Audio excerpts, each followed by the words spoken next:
Olá, um prazer recebê-los. Meu nome é Maria Letícia e esse é mais um encontro online que faz parte do projeto Lab Moda Mais, que é uma formação em moda sustentável e empregabilidade voltada para os jovens.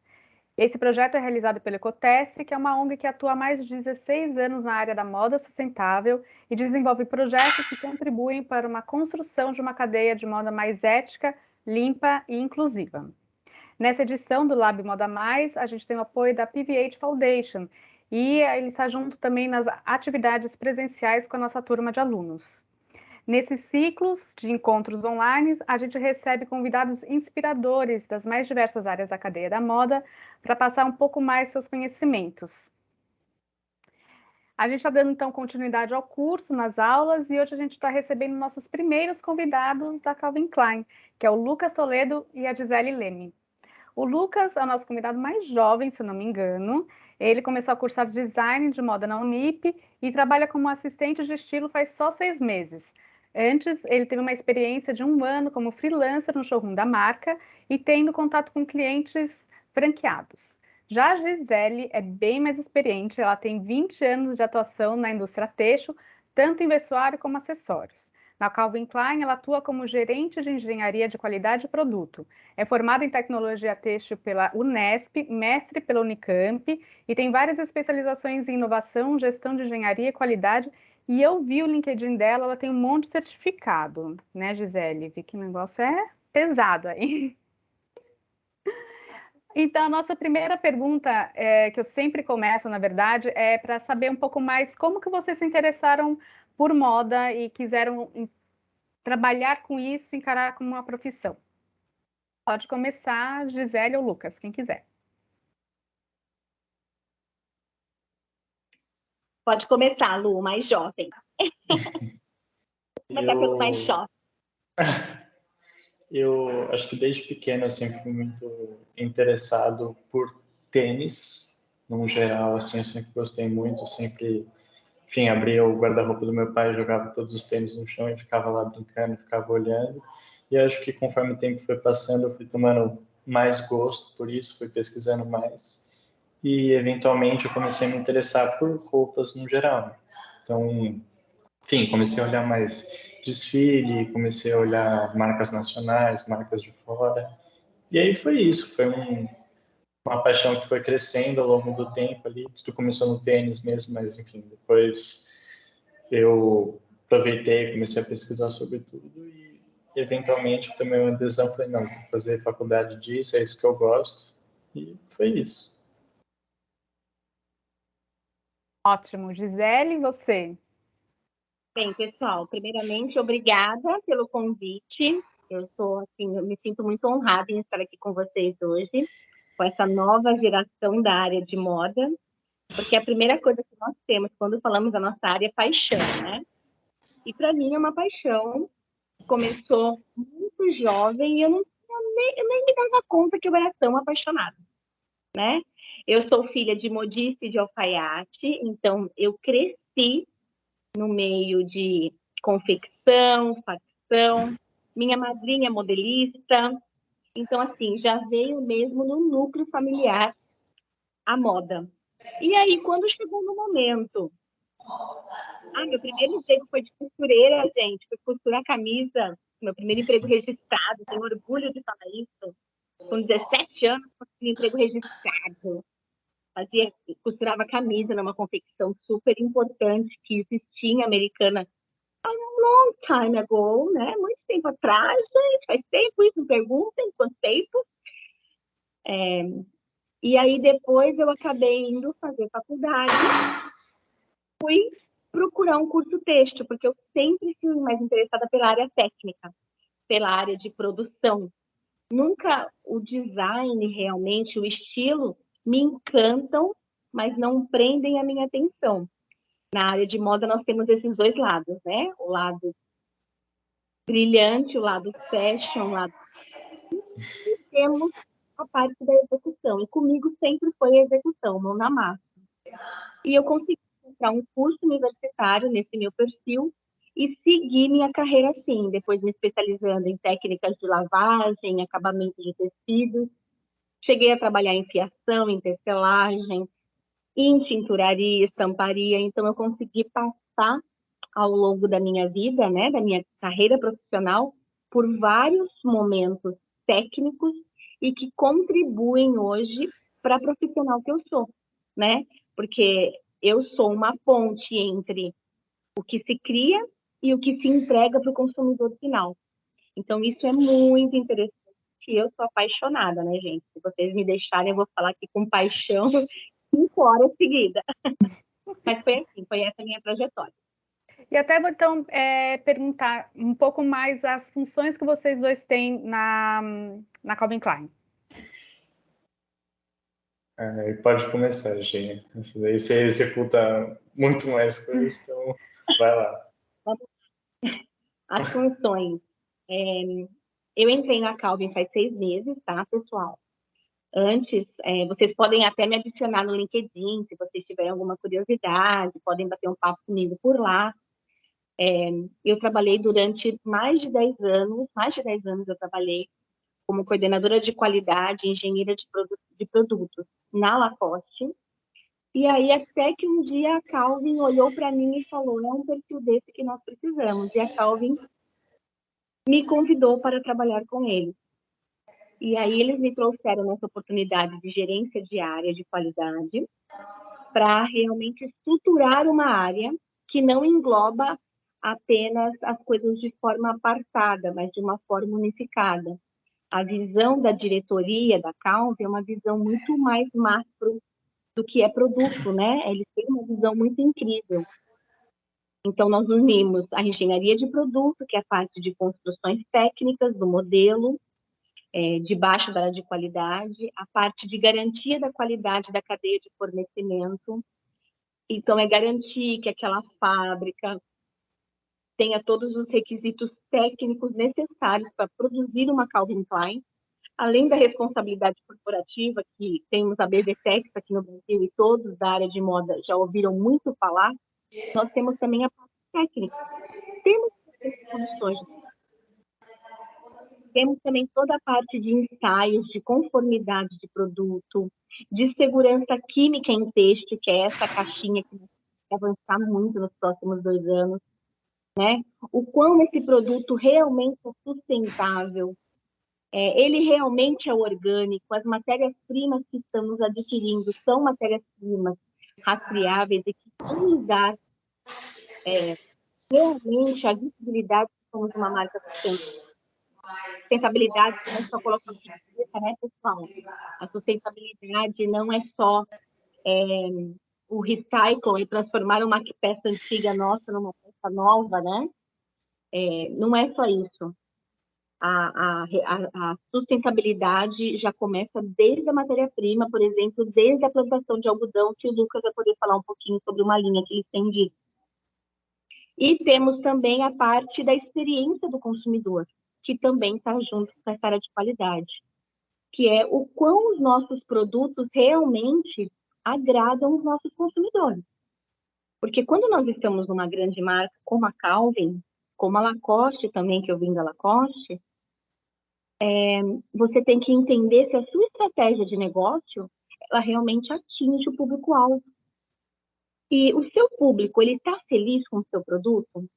Porque venhamos e convenhamos, né, pessoal? Se nós somos na Hering, na Renner, na C&A, nós compramos um produto similar, não é igual, tecnicamente posso provar, mas vamos comprar um produto similar, mas ele não é aquela marca de desejo. Então, as marcas, elas vendem também posicionamento, elas vendem identidade e elas vendem experiência do cliente.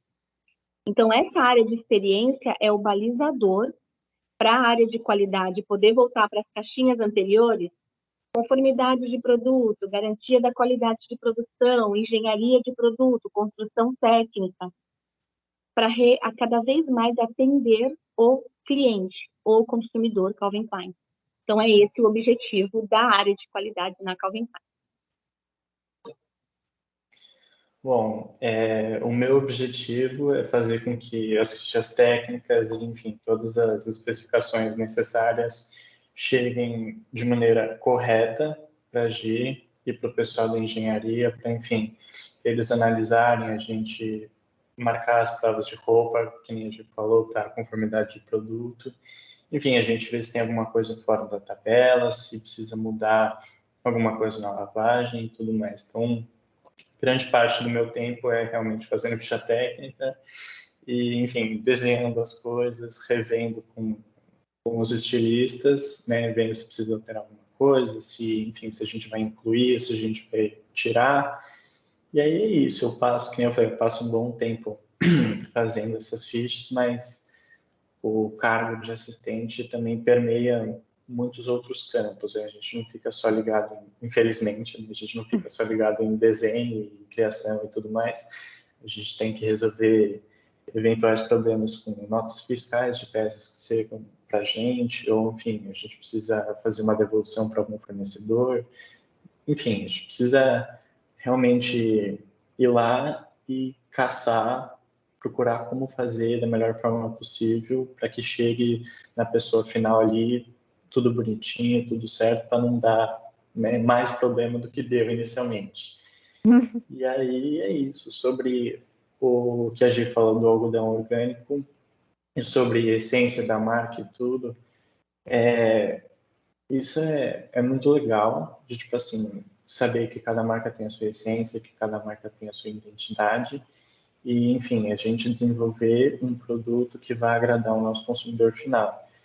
E eu acho que, assim, o público da Calvin, ele não, hoje em dia, né, não, ele está mais ligado com essa questão de sustentabilidade do que um tempo atrás. Assim, não está 100% ainda, não está como deveria ser, de todo mundo, enfim, sabendo o que é, sabendo o que é importante, tudo, mas a gente está trabalhando, a gente está desenvolvendo essas linhas com algodão orgânico, com coisas recicladas, e que nem a gente falou também, não é só colocar lá um selo de tipo, esse produto é sustentável. Tem todo um ecossistema, tem todo um percurso que a matéria-prima tem que percorrer até chegar no produto final. Então, assim, desde lá da colheita do algodão até a confecção da peça, os processos de lavagem e tudo, para chegar lá no final, a gente fazer a ficha técnica e colocar que a linha é sustentável, a gente tem que levar em consideração muitos pontos. Os selos das tecelagens, o GRS e tudo. Então, sim, é muito mais complexo do que só colocar lá que o produto é sustentável. É porque vocês estão numa empresa que é muita quantidade de produto, é uma empresa muito estabelecida, e aos poucos ela tem que estar se transformando nessas inovações que tem, uma dessas inovações sempre é a sustentabilidade, né? Eu acho que às vezes pensar nessa larga escala é realmente dar outra dimensão sobre alguns preceitos que a gente tinha antigamente sobre o que é sustentável, ecológico, eco-friendly, vários nomes que isso já teve, é verdade. Eu vou perguntar uma coisa mais para o Lucas, porque o Lucas é interessante como ele está bem próximo assim dos nossos alunos em questão de idade, né? Então ele está num cargo de entrada assim, e é interessante como assistente, o que você agora trabalhando dentro da marca, o que você tinha como visão ainda antes, como estudante, o que você já está sentindo que é diferente, o que você já está sentindo o que era realmente o que você imaginava? Desde sempre, assim, a Calvin é uma marca muito grande, é uma marca muito renomada, acho que todo mundo que esteja minimamente ligado à moda sabe e conhece o que é a Calvin. E desde sempre eu sempre tive uma visão muito quadradinha sobre a Calvin, muito fechada mesmo. Sempre achei que fosse uma marca de um pessoal mais adulto, um público mais maduro, sabe? Um cara que vai lá, vai colocar uma calça apertada, usar uma polo e botar um sapatênis. Mas aí, entrando no showroom e ficando lá aquele um aninho que eu fiquei, eu tive a chance de ver que tem muita coisa diferente, tem coisas muito atuais, né? A gente faz um grande estudo aí de tudo que está rolando nas grandes marcas, nas grandes Maisons e tudo.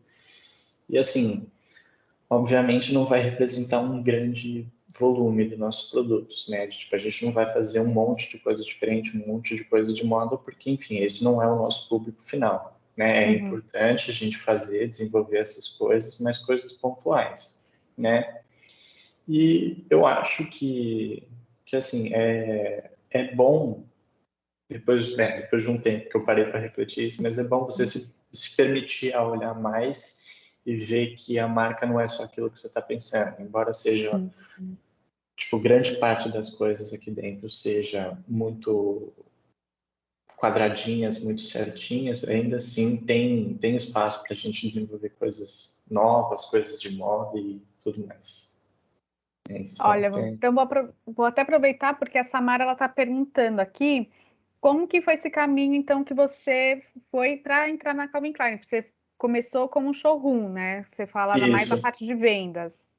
isso. Eu Hum. lidava mais com o cliente final, não final, né? Porque não era o cara que ia levar a peça para casa, É era o o cara que estava. é o varejista, né? Isso. Como eu ficava lá com os franqueados, eles iam lá, eles davam uma olhada no nosso mostruário e aí faziam os pedidos. Então, dessa calça aqui eu quero tantas 36, tantas 38, enfim, até o último número. E aí eu comecei realmente lá no showroom, né? Foi uma indicação de uma amiga minha, a mãe dela tem uma amiga que tá aqui dentro também, que fica lá Uhum. no showroom, é uma moça que cuida da parte de kids.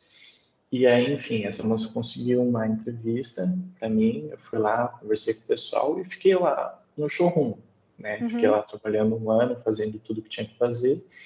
E eventualmente surgiu uma vaga de assistente aqui no escritório. E aí eu passei pelo processo seletivo, conversei com 1.001 pessoas até chegar aqui. Mas foi isso, não foi um caminho tão longo, mas eu acho que foi um caminho muito importante para Hum. eu ter essa consciência que eu tenho hoje da marca e tudo mais. É, às vezes o contato com o cliente é um diferencial, às vezes, que traz, né? Conheço algumas amigas que também começaram na área de vendas e depois conseguiram entrar na marca internamente. Interessante. E para a Gisele, ai, o que eu fiz? Aqui. Eu queria mais saber, assim, então, você falou bastante do seu trabalho ser bem técnico, ao mesmo tempo que ele permeia bastante áreas da empresa, né? Tipo, fazer as coisas funcionarem, ter as normas junto com os protocolos, cadastros de cliente, saber que está sendo certinho, tudo. Então, eu queria entender como que você vê essa parte mais lógica com a parte mais de uma indústria mais criativa que a moda, né? Como que você se encaixou nessa área, mas como que você vê essa área na cadeia produtiva? Vamos lá, pessoal. Essa área mais lógica na cadeia produtiva é a área que realmente mantém a engrenagem girando.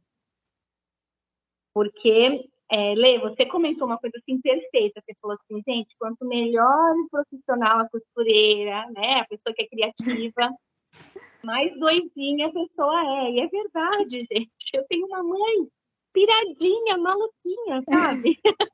E as melhores pessoas são assim, porque eu fui criada por ela.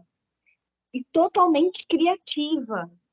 Então, e essa loucura da minha mãe que ela me trouxe, que ela me contaminou, né? Tá claro que contamina, né? Foi a formação do meu caráter, eu também doidinha. E isso me motivou tanto a falar assim, não é só isso. Porque quantos profissionais da área de moda que são extremamente criativos, que fazem peças lindas e que não conseguem chegar num objetivo, se frustram com a carreira, pensam que às vezes não são bons o suficiente. E não é que cada um está dentro da sua caixinha. Tem a caixinha da Uhum. criatividade e tem a caixinha da lógica. E eu consegui entrar nessa área lógica para fazer acontecer o que eles imaginam, o que vocês criativos imaginam. Então, isso me dá muita alegria, porque é árduo, é difícil, e a maior parte das pessoas que estão nas posições que eu estou na área técnica, elas não são pessoas que se formaram na área de têxtil e vestuário. Elas não se formaram na área de moda. Então, eles têm uma dificuldade enorme em chegar Não estou falando a parte comercial, tá, gente? Porque Tá. assim, um comprador, ele pode ser da área que ele quiser, né? Ele pode ter a formação que ele quiser e ele vai ser bem atendido em todas as empresas. Só que ele não vai saber avaliar tecnicamente se o que está sendo entregue realmente é o que o estilista criou. É aquilo que ele realmente desejaria. E a nossa área, antes de tudo, ela é comercial. Porque se o desejo, né, se a criação não se tornar desejo de compra, a roda não gira. E a gente tem grandes cases assim, né, pessoal? A gente tem Gucci, nós temos a Levi's, nós temos tanto marcas menores quanto marcas maiores. Temos a própria Hering, gente. A Hering vende horrores. A Hering, nos últimos 10 anos, mudou a estratégia de negócio dela, de uma das melhores malharias do país. Hoje, o foco dela é a experiência do consumidor e muitas franquias, muitos licenciados, vários pontos multimarcas que vendem Hering. E Hering não era assim antes, apesar de ser barato. Eu, que sou da área técnica, falo, eu compro Hering de olho fechado, porque os produtos da Hering, sim, são bons. A Malve no mesmo segmento.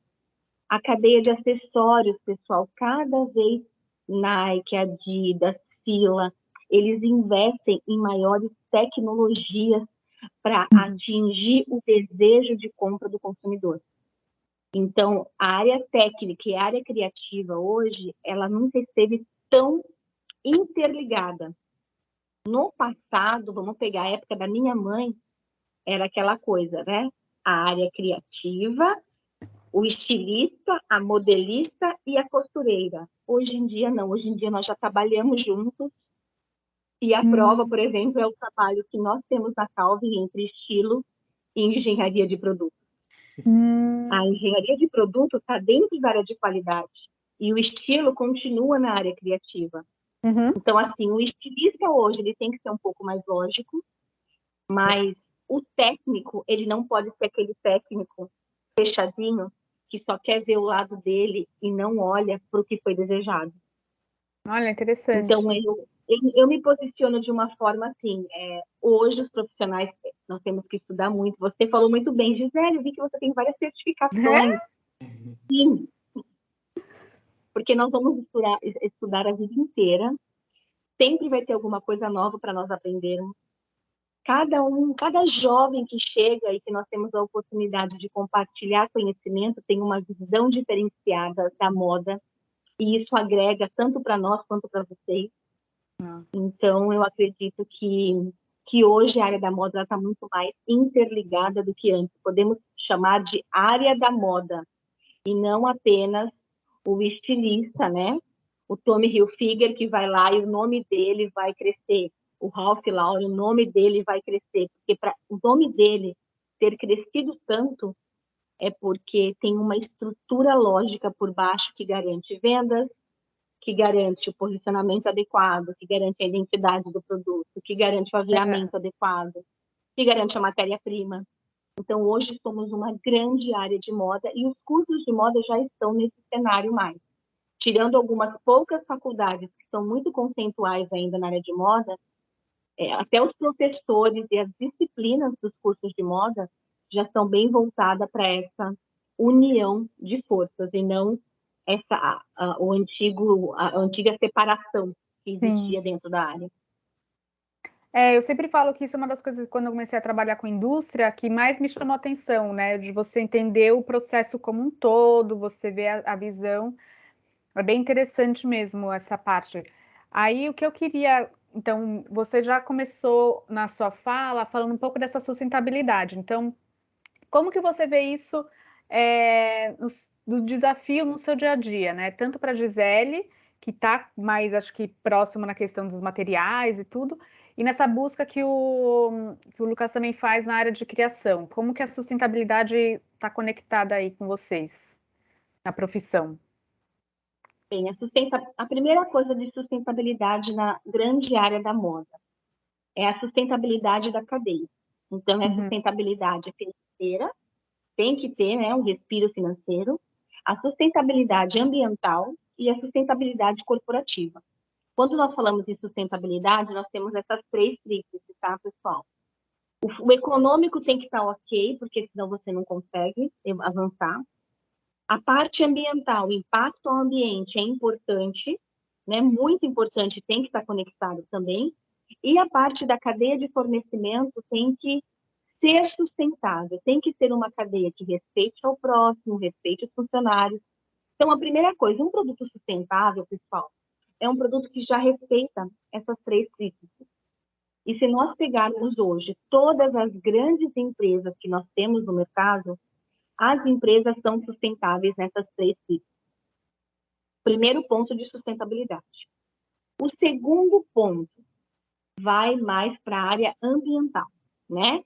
Então, o que é a área ambiental? É ter um produto que ele tenha um consumo menor de água, ou seja, ele está reduzindo impacto no ambiente. Um produto que tenha um corante, um tingimento natural. Para muitas pessoas que são alérgicas, isso é uma grande vantagem, foi meu tema de mestrado na época, gente. E ainda o corante que eu utilizei para tingir peças, que é um milho roxo peruano, a patente acabou sendo comprada pela Sadia, que usa esse tipo de corante de antocianina para os alimentos. Então, assim, a área de moda acaba sempre sendo inovador em outras áreas. Então, utilizaram um projeto de pesquisa de área de moda, de área de vestuário, para utilizar em alimentos. E isso são coisas que você não vai imaginar que tem conexão, mas tem os pesquisadores que ficam lá, né, anos de sua vida se dedicando, descabelados atrás daquele jaleco branco, usei muito jaleco branco, tá, pessoal? E hoje em dia, como que nós conseguimos garantir a sustentabilidade na nossa área e onde a Calvi se posiciona hoje? Com matérias-primas orgânicas, com aviamentos que não possuem agentes nocivos em suas coberturas, por exemplo, pessoal, um zíper com níquel, né? Não pode. Um zíper com cromo, não pode. Ele tem um impacto negativo na saúde humana. Então, nós utilizamos materiais que são níquel free. Nós utilizamos materiais que o algodão, ele já vem de plantações orgânicas em uma pequena linha. E aí, para vocês saberem um pouquinho da parte orgânica, do algodão orgânico. O Brasil, gente, ele é o país no mundo, ele é o segundo país no mundo que tem a plantação de algodão mais sustentável do mundo, tá? Por quê? Porque 98% da nossa plantação de algodão utiliza apenas água fluvial como irrigação. Mas ainda utilizamos pesticidas, tá? Ainda utilizamos pesticidas. Realmente, algodão orgânico, nós só temos 2% da nossa produção total de algodão. Por quê? Não, peraí, não é 98%, pessoal, é 88%, desculpa, 88% da nossa produção de algodão, ela utiliza água fluvial. E esses dados estão no site da Embrapa, se vocês tiverem alguma dúvida, tá? Tem todos os dossiês da Embrapa anual, como que está a produção de algodão no Brasil. Aí nós temos 2% que realmente são algodão orgânico. O que é o algodão orgânico? É sim o que é feito, né, com irrigação de água fluvial, mas ele também não utiliza agentes químicos nocivos no combate às pestes. E claro que ele vai ser mais irregular. E aí é onde nós entramos no choque cultural, porque existe uma nova geração que está chegando que sim, quer comprar o produto orgânico. Só que ele quer o produto orgânico super colorido. Ele quer estar dentro da moda. Ele quer o produto orgânico que não deforme após lavagem, né? Após a lavagem doméstica. E o produto, sim, ele vai levemente deformar. Então, nós estamos ainda num impasse que o que o consumidor deseja de produto sustentável não é o que nós temos. E aí nós vemos as pessoas vestindo em sacolinha de mercado da cor cru, né, no algodão cru, porque é super cool e super sustentável, mas isso não garante que é sustentável. Porque às vezes aquela sacolinha de mercado foi feito numa confecção de fundo de quintal, que exploram mão de obra infantil, mas o material não foi químico, só isso. Então, a sustentabilidade ainda, e essa parte de produtos que são ecossustentáveis, realmente ainda não chegamos num ponto ótimo dentro da nossa cultura mundial, porque é bem complicado você atingir todos os valores. Mas as marcas estão partindo para a parte de matéria-prima. É esse caminho que as marcas estão seguindo. O primeiro caminho, há 15 anos, foi a tríplice econômica, ambiental e da cadeia de fornecimento. E agora são os materiais que são mais inteligentes, que nós chamamos. É muito complicado, né? Porque é uma coisa... Não, tá ótimo. Não, tá maravilhoso. Porque realmente é uma equação muito complicada, como você falou, né? São vários agentes que você tem que controlar, que você tem que ter conhecimento e tal. E Lucas, e aí, para você? Como é que fica? Bom, eu acho que uma parte muito difícil para mim que fico lá no estilo é justamente conciliar esses três pilares, porque né, não é fácil a gente desenvolver um produto que tenha realmente selo sustentável e assim, ser um produto barato, né? Porque, enfim, são inúmeras coisas que a gente tem que levar em consideração, são muitas coisas difíceis, né? De principalmente achar essas matérias-primas sustentáveis e, enfim, realmente olhar ali para o fornecedor e para o pessoal da lavanderia e ver quais são as opções que a gente tem para, enfim, lavar aquela peça ou, enfim, só fazer algum tingimento que não agrida tanto o meio ambiente, né? Esses últimos tempos eu visitei uma fábrica aqui da Calvin, que fornece para a Calvin, e eles disseram que eles usam um produto que é o permanganato, né, para fazer o que a gente chama de usage nas peças, que é aquele aspecto gastadinho. De lavar. Isso. Porque você faz a área do jeans, né? Isso é bem importante. Isso. O jeans ele já tem um outro processo, né? Mais específico. Sim, é bem diferente do pessoal que faz malharia e tal. A gente lida muito com produtos químicos justamente para dar esses aspectos de uso mesmo na peça. E quando eu fui lá, a gente tocou bastante nesse assunto de sustentabilidade e a moça da lavanderia me disse que eventualmente esse uso do permanganato vai acabar, né? A gente está buscando aí outras opções para a gente conseguir esse mesmo resultado.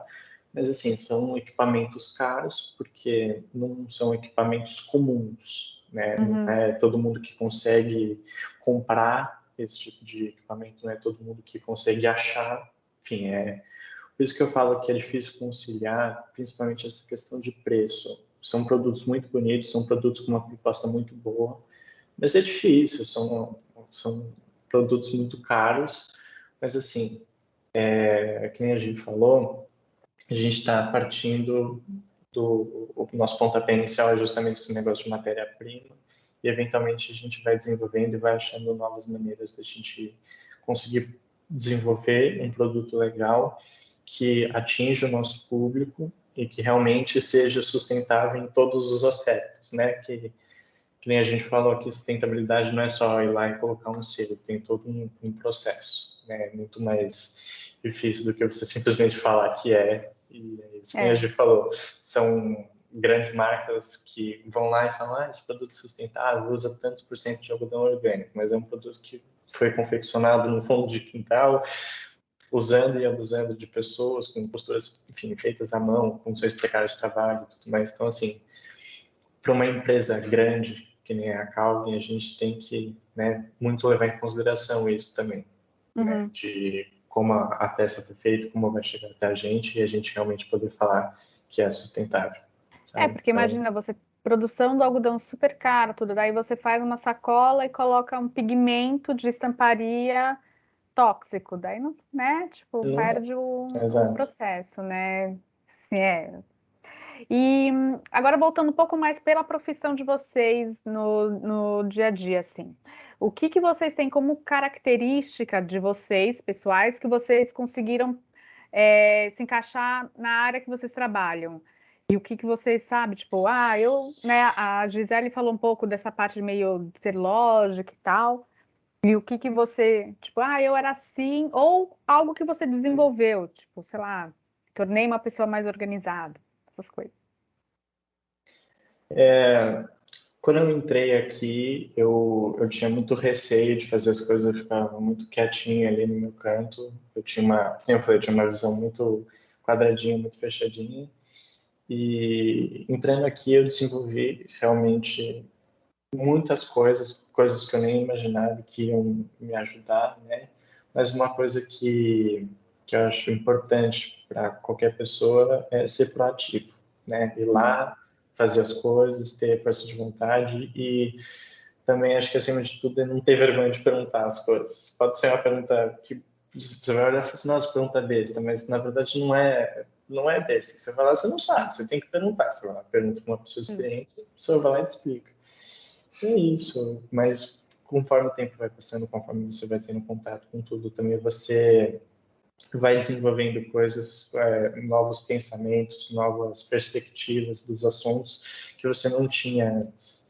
Então, acho que esse contato e essa proatividade, tudo isso é muito importante para você se desenvolver dentro do seu meio ali. Gisele? Bem, eu vou pegar o gancho do Lucas. Então, assim, aqui, pessoal, vocês têm duas pessoas que fecham bem essa cadeia, né? Um iniciante e uma pessoa que já está consolidada na área. E o incrível é que o importante, o Lucas conseguiu resumir muito bem. O importante é não parar de questionar. Não existe pergunta que não tenha uma nova forma de se responder, que não tenha uma nova forma de pensar. E eu digo isso muito para minha equipe direta. Nada está escrito em pedra. A única constante que nós temos na vida é a mudança. Então, quando nós não paramos de questionar, de nos questionar, aceitar o questionamento dos outros e ter uma equipe pensante, é onde nós conseguimos avançar. E é por isso que a área da moda avançou muito nos últimos anos.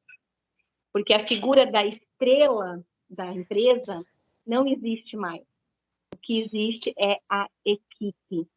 É todo mundo trabalhando para um bem maior e por um objetivo. Então, meu conselho é, se nós podemos dar um conselho, é nunca parem de questionar e não tem existe vergonha. a lei da mudança. Não, mas isso é verdade, uma coisa que, né, tipo, às vezes a pessoa pergunta e é uma coisa que fala, é verdade, eu nunca parei para pensar, porque às vezes a gente entra no automático, né, no dia a dia, às vezes trabalhando durante muito tempo na área. Interessante, muito boa essas dicas. E de característica, assim, o que que você, Gisele, pensa, assim, sabe? Tipo, uma coisa que eu tinha e que me ajudou a trazer, assim, a estar na área que você trabalha, né? Na área que eu estou é organização. Organização e disciplina. Sem organização e sem disciplina, eu não conseguiria avançar, porque são muitos projetos simultâneos. Vou falar para vocês, vou dar um briefing aqui da coleção atual que nós temos na Calvi. Nós temos 1.800 novos modelos. Caraca! Considerando todas as linhas. Então, nós temos o denim, nós temos masculino, feminino e infantil para todas as linhas, temos o fashion, temos o feminino, temos o masculino, temos malharia, temos tecido plano. Então, se não existir organização, não vai para frente. E essa organização já começa lá no estilo, pessoal, lá na criação. Então, uma coisa que eu dou assim, outro conselho para todo mundo, Excel, gente. Excel é vida. Então, todo mundo Facilita a vida de todo mundo. O Excel é a base de tudo para nós hoje em dia.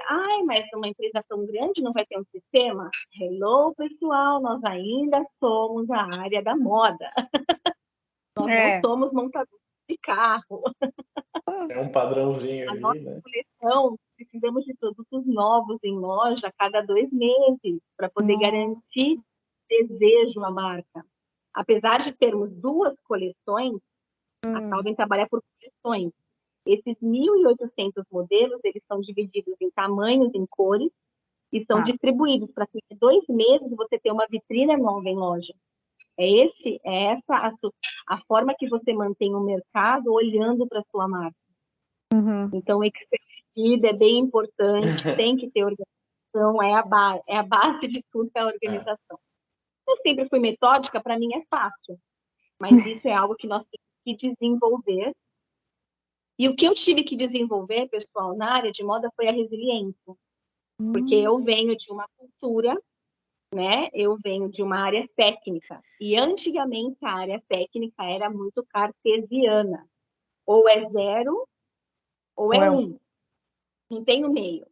E a área criativa era a área 1, eu posto tudo que está no papel existe, tudo que vai no meu computador vai acontecer. Então, não foi o pessoal criativo que teve que desenvolver essa capacidade de resiliência, mas o pessoal da lógica, o pessoal técnico, teve que desenvolver essa área de resiliência, então nós não estaríamos mais no mercado. Quem não conseguiu desenvolver, pessoal, do meu perfil, já está fora, foi trabalhar em banco, foi trabalhar em seguradora, entendeu? Falando a verdade, ou desenvolve a resiliência, essa capacidade de permear nas áreas de compreender e disputar, ou está fora da nossa área de moda. Bom.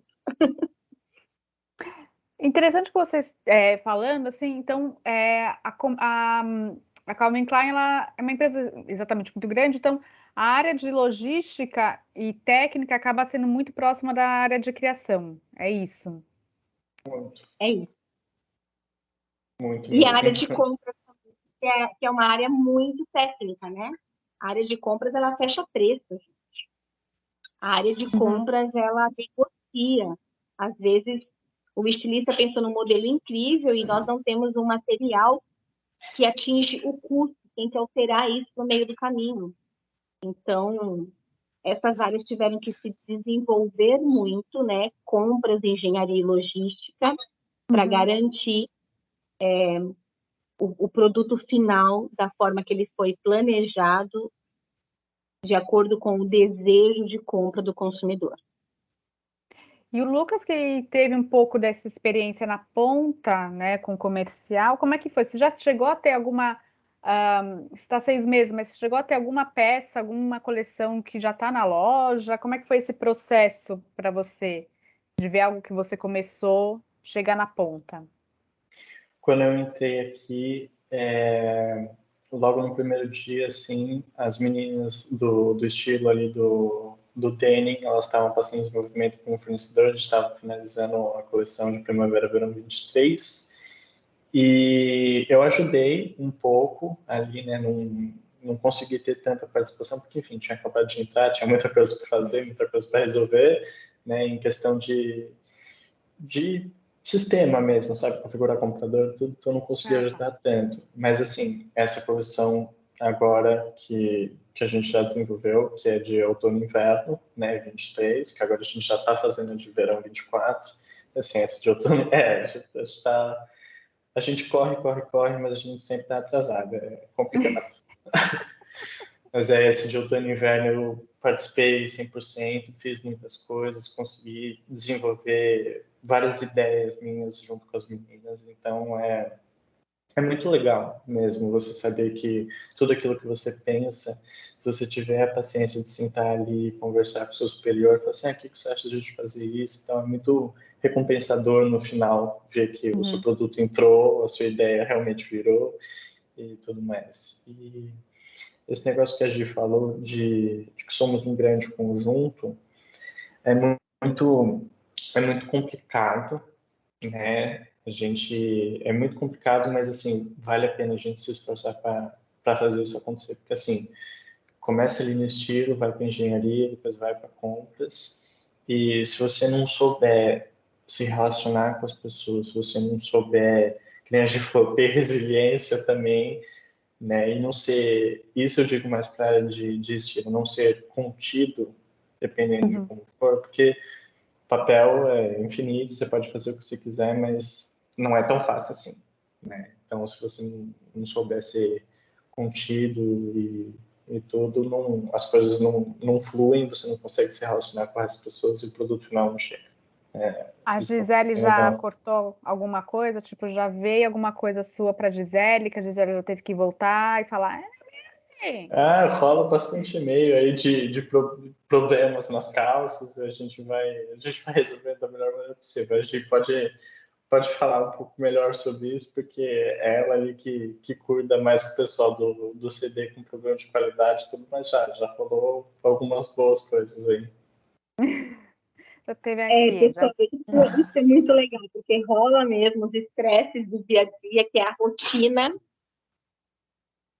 mas sempre pensando, porque, como eu disse, as marcas, no fim das contas, nós somos comerciais. O desejo de compra é esse o objetivo de um estilista, de um modista, ou fazer algo que seja vendável, né? Porque se Sim. fosse só por amor, por paixão, a gente ia fazer tudo e ia esconder no guarda-roupa e não ia mostrar para ninguém, não, né? E vai vender. E quando a gente vai para o mercado, existe a ótica do consumidor ainda. E o departamento comercial, né, os grandes representantes, os lojistas, eles nos dão feedbacks muito duros. E eles dão feedbacks baseados na experiência de venda, que é a experiência importante. É uma experiência muito importante. Então, quando algo não foi contemplado, esse produto volta como uma devolução, como uma reclamação. O Brasil é muito forte nisso. Nós temos o Reclame Aqui, que pontua muito bem as marcas. O Reclame Aqui, ele sendo usado corretamente, né?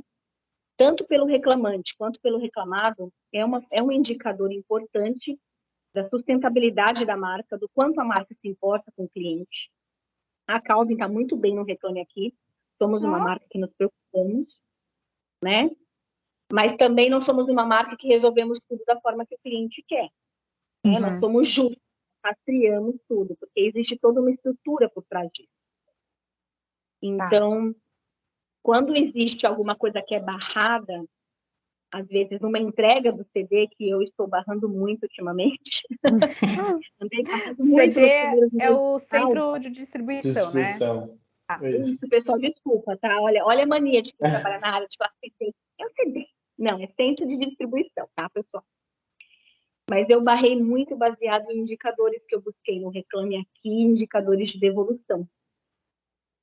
Então, não adianta nós recebermos um produto que foi pensado, que foi com muito amor feito, que a área de estilo projetou, a área de engenharia fez a parte de modelagem, eles fazem várias provas para garantir o fit adequado para o brasileiro, porque isso é um desafio aqui no Brasil, é o fit para o Brasil. O nosso fit é diferente da Europa, que é diferente dos Estados Unidos. Nós podemos nos inspirar na moda de lá, mas temos que nacionalizar a moda aqui, senão não veste bem, não cai bem. E aí chega lá no final, aí o compras, negociou o preço, fez o melhor valor, conseguiu substituir alguma matéria-prima com, claro, sempre com autorização do estilo para substituir matéria-prima. Conseguiu fazer tudo, aí chega no final, o fornecedor não entrega adequado. E esse produto chega não conforme no nosso CD, no nosso centro de distribuição. E hoje a Calvin, pensando já na experiência do consumidor, né? Ela já tinha antes de eu chegar, e agora a área está se aprimorando, me deram essa oportunidade de treinar a área de entrada, de recebimento, e eles estão fazendo auditorias que nos dão mais indicadores, né, Lucas? Nos dão realmente a situação do que está acontecendo. Então, tem coisas que não podemos aceitar, que devolvemos para o fornecedor. E agora, a Calvin, hoje nós podemos falar que nós estamos num momento de educação da nossa cadeia produtiva. Não é tudo que você faz que nós vamos aceitar. Tem que estar alinhado com o que nós aprovamos. E esse é o desafio da Calvin e de muitas grandes marcas aqui no Brasil. Porque no Brasil ainda nós temos aquela cultura feudal que eu falo, uma cultura totalmente paternalista. Eu vendo o que eu tenho. Se você quiser, assim. Se não quiser, então eu vou atrasar a entrega. Tá. Essa é a nossa cadeia de fornecimento. Eu acredito que tem algum aluno aqui que deve trabalhar em confecção, deve trabalhar em alguma empresa que é mais ou menos assim, mas sempre foi assim. Sim. Então, é esse o nosso momento hoje. Então, acredito que estamos numa evolução constante em todas as frentes da nossa cadeia de moda. todas as frentes. Muito interessante. Nossa, fiquei pensando, fiquei viajando agora que você falou, de verdade. Porque é isso, né? Tipo, é super complexo, são várias pessoas, vários players, né? Vários fornecedores para acontecer. A gente está quase já no final, então se quem tiver alguma dúvida pode mandar no chat. Eu vou pedir para vocês, então. Tem mais só uma pergunta aqui. Como que é? Como é que é? Aqui. Como que é trabalhar com uma marca que ela já é internacional? Se tem alguma diferença em fazer, em criar aqui, né, para o território brasileiro? E outra que é talvez mais para o Lucas, que seria para, né, de você ser um estilista de uma marca já conhecida e não da própria marca. Porque a gente teve, né, algumas outras convidadas que tinham, né, tipo, própria marca. Qual que é essa diferença? Então, Você primeiro, Lu. a diferença entre ter uma marca própria Em e criar para trabalhar uma. para uma marca. Assim, criar uma marca, desenvolver uma coisa única, exclusivamente minha, é uma vontade muito grande, né? Eu sempre tive essa vontade. Eventualmente eu vou fazer, mas assim, comparando com agora, o difícil mesmo é você conseguir separar o seu gosto pessoal do gosto do consumidor final da marca, Legal. Uhum. sabe? Tipo assim, eu sou um moleque de 19 anos, eu gosto de coisas assim, umas calças largas, umas camisetas estampadas, gosto já, assim, calça larga com moletom e tênis. E eu sei que esse não é o público da Calvin. Eu sei que Uhum. não é isso que vai vender aos baldes se a gente fizer, né? Então, você desenvolver para uma grande marca, você entender que ela tem uma essência e que você, querendo ou não, tem que seguir essa essência, você tem que seguir ali como a marca, porque assim, se a marca é grande, internacional, igual você falou, é porque ela tem uma estrutura e é porque a essência dela conseguiu, né, se identificar, conseguiu ficar ali, exato. Então, assim, é você entender que tem uma essência, que você tem que seguir, mas que você também não pode simplesmente seguir isso de olho fechado. Você não pode, nós como assistentes, estilistas, ou enfim, nós do estilo, a gente não pode deixar de sempre querer inovar, né? A gente sempre estudar, sempre consumir muito, né, moda. Assim, quando você está trabalhando, quando você está ali no dia a dia, na correria, você acaba ficando focado só naquilo. Quando você chega em casa, você quer só descansar, ou enfim, no final de semana também você quer só descansar. Mas eu acho que é importante a gente consumir muito, né, de todas as formas possíveis, seja realmente em desfile, ou em filme, série, livro, arte, qualquer coisa. Você consumir moda, consumir arte, para você manter essa engrenagem, né, Da inovação. rolando. Exato. Mas é isso, é você entender que, assim, você tem que inovar, você tem que continuar tentando inovar, mas você não pode abandonar 100% o que realmente vende E o ali. comercial, né? O lado comercial. Comercial. Exato. Afinal de contas, eu não sou o presidente da empresa, eu não sou o dono da empresa, então, assim, eu tenho que Ainda. criar para os meus, pros meus superiores, eu tenho que fazer produtos que agradem eles, né? Também é uma coisa muito importante, é difícil fazer um produto que agrade os superiores e que agrade, obviamente, o público final. É isso, é você ter você conseguir discernir o que é gosto pessoal, o que realmente vende, mas ao mesmo tempo você conciliar essas duas coisas, você criar coisas bonitas dentro da essência e viajar e criar coisas bonitas também, super moda, enfim. Ótimo, muito bom. Gisele. Eu acho que o Lucas não poderia ter explicado melhor. Fechar com a Arrasou dele. totalmente. Porque é exatamente isso.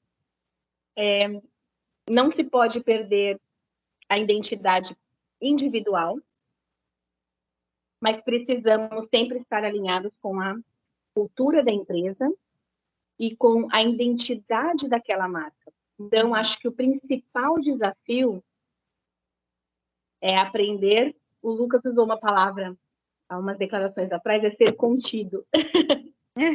É sermos contidos no que acreditamos como filosofia de vida,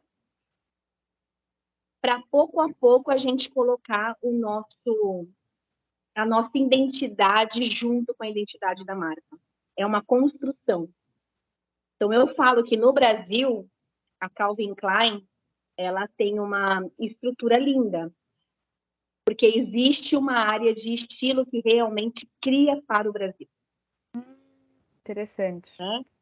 Tanto que essas 1.800 peças são peças criadas por designers locais, que é a nossa equipe. Nós pegamos a referência fora, a referência da marca, mas temos a liberdade de criar. Então, cada coleção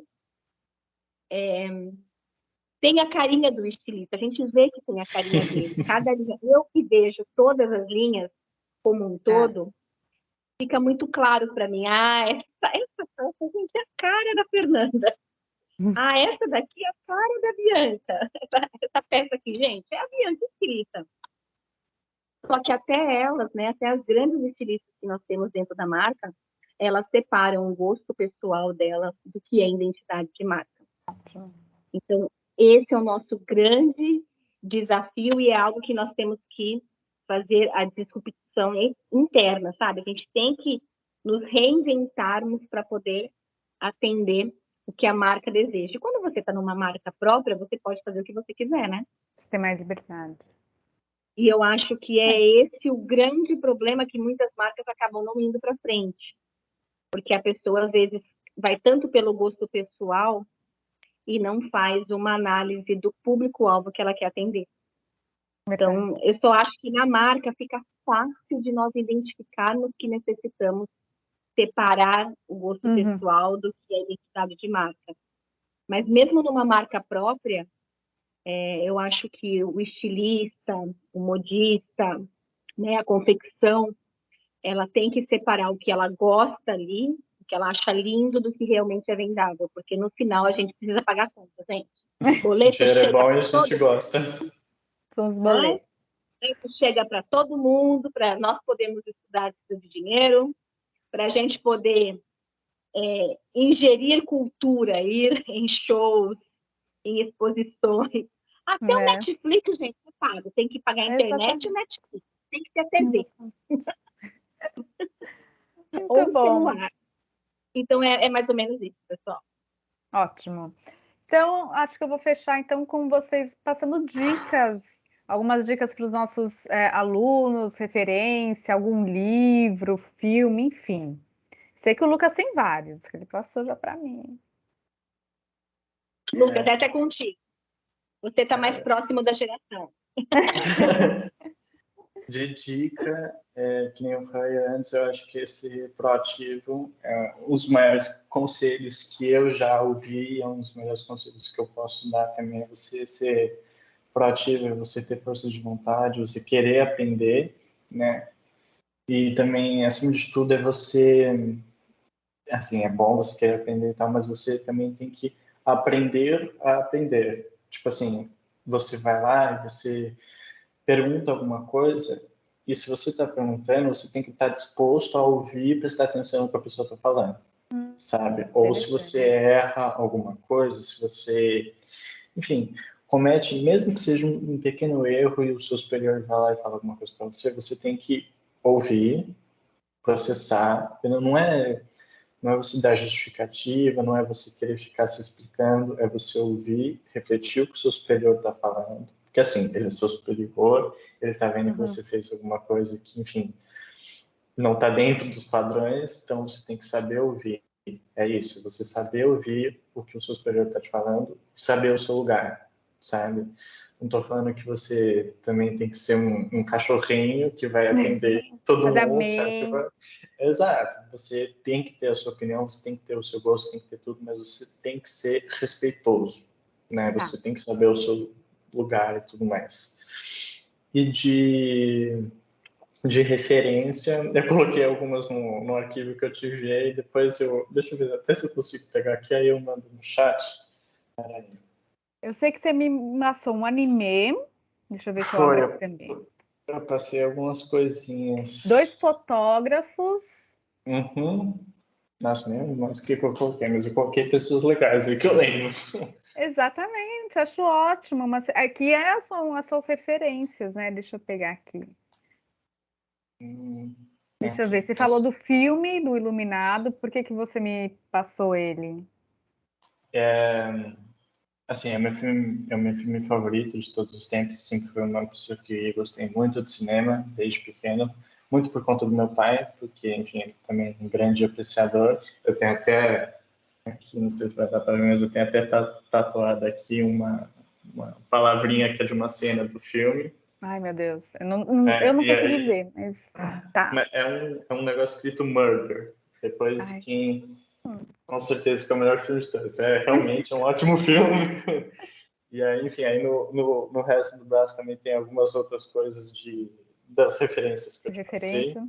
né? De animes, de filmes. Esse filme eu passei porque, assim, porque é o meu filme preferido, mas porque eu acho que ele tem uma direção muito boa, né? A O estética, né, muito diretor, forte. isso, exato, é uma coisa muito característica do diretor, o Stanley Kubrick, e assim, eu acho o roteiro é sensacional, mas que nem eu falei, a arte em si, as cores presentes no filme e como é que eu posso dizer isso? O significado das cores, por que tem tanto vermelho, por que tem tantas cores quentes, enfim, isso é uma coisa que se você para analisar, você vê que realmente tem um sentido, tem todo um contexto aí. O cara não simplesmente jogou um tapete laranja e vermelho porque ele gosta. Todo um negócio, né? E com essa questão de estética também, eu falei dos animes, que eu também gosto bastante. E eu aprecio muito coisas antigas, né? Então, esses animes aí são antes dos anos 2000, são animes que têm estéticas muito boas, artes muito boas, e os ilustradores são pessoas que realmente vale a pena você dar uma olhadinha. E aí também tem os 2 fotógrafos, né? Esse Daido Moriano, que foi um cara que eu conheci também numa exposição, e esse 1993 Agosto é um cara brasileiro que infelizmente já se foi. Ele era um cara muito jovem, ele tinha, sei lá, 30 anos, mas enfim, ele deixou um belo trabalho para Um belo trás. trabalho. Vale a pena ver. E esse último ilustrador aí também é de um mangá que eu gosto bastante, que tem uma estética meio de terror, assim, mas que é bem legal. Bom para Maravilhoso. Ótimo. Eu também vou pesquisar os fotógrafos. Eu vou falar que o Iluminado, talvez para mim, eu tenha que assistir por partes. O Jack Estripador, né? Vamos por partes. Né? Exato, vamos Exatamente. por Pegar o partes. tema. Olha como que é incrível, né? A visão de uma pessoa criativa e a visão de uma pessoa que é mais metódica, como eu. Para mim, o filme que representa bem a área de moda é O Diabo Veste Prada. Primeiro, realmente. aquele filme eu me identifico total, porque é isso. O que nós pensamos como grandes marcas e conceitos 5 anos, hoje, isso vai se refletir durante 5 anos na indústria da moda. É. Então, para mim, é um filme prático, é um filme que eu sempre assim, gente, me identifiquei total. É o meu filme. E referências, pessoal, na área técnica, Associação Brasileira de Normas Técnicas, vendo a diferença do criativo para o prático. O site global do Ecotex, que é o símbolo, né, que é o selo que os produtos ecossustentáveis podem ter. Então, assim, são os meus sites de cabeceira, né? Eu não posso falar que são livros de cabeceira. A ABIT, Associação Brasileira da Indústria Têxtil, né, dos técnicos têxteis e vestuário. A própria BVTEX, que sempre tem algo novo. A BVTEX, a cada 2 anos, ela lança uma inovação na cadeia de fornecimento, de como monitorar essa cadeia. A BVTEX é uma das instituições mais fortes no mundo hoje, né? Ela está ranqueada em 5º lugar no mundo. da preocupação que nós temos com a cadeia na indústria da moda. Então, essas são as minhas referências de estou com dúvida. Eu não vou no Google, né? Eu coloco a BVTEX, a BIT, a BNT sempre, que é a minha paixão, gente, cada louco é a sua paixão, né? A minha paixão é ajudar na normalização do Brasil. Nossa, E o Inmetro, porque o Inmetro, ele é o nosso birô de resoluções e legislações de comercialização. Então, o Inmetro sempre tem atualização e eu deixo todos os sininhos programados, sabe? Vou lá na BNT, CD Brasileiro 17, que é o CD de têxteis e do vestuário. Deixo todos os sininhos ali, porque cada alteração de norma eu quero ler a norma e contribuir com aquela norma. O Inmetro, a mesma coisa. A BIT sempre tem coisas novas, e tem todos os projetos da área. Então, são esses os meus livros, os meus sites de cabeceira. Não, mas eu acho interessante porque, mesmo para quem está, às vezes, né, na área de criação, vai receber um fornecedor, tem alguma dúvida, que alguma pessoa passa informação e já sabe aonde vai. Maravilhoso, gente. Adorei, de verdade. Acho super importante assim, a participação de vocês, né? Não só porque a empresa tá junto, dando apoio para o projeto, mas porque é uma empresa super grande, uma marca incrível, e passar um pouco mais de como ela funciona é maravilhoso. E até mesmo, né, dar um norte, às vezes, para os nossos alunos pensarem em outras áreas além da criação. Por que não? Né? Ir para uma área mais técnica. Pode ser algo divertido. Adicionem no LinkedIn, chamem para bater papo. É muito interessante essa troca de experiências entre as gerações e nós nunca sabemos quando pode ter uma oportunidade, né? A gente divulga tudo lá no LinkedIn, hein, pessoal? Olha essa dica, gente, maravilhosa. Muito obrigada mesmo, gente. Tchau, tchau. Muito obrigada, Gisele. Muito obrigada, obrigada, Lucas. Tchau, parabéns pelo projeto, viu? Parabéns pelo projeto, muito legal. Tchau, boa noite a todos. Boa noite.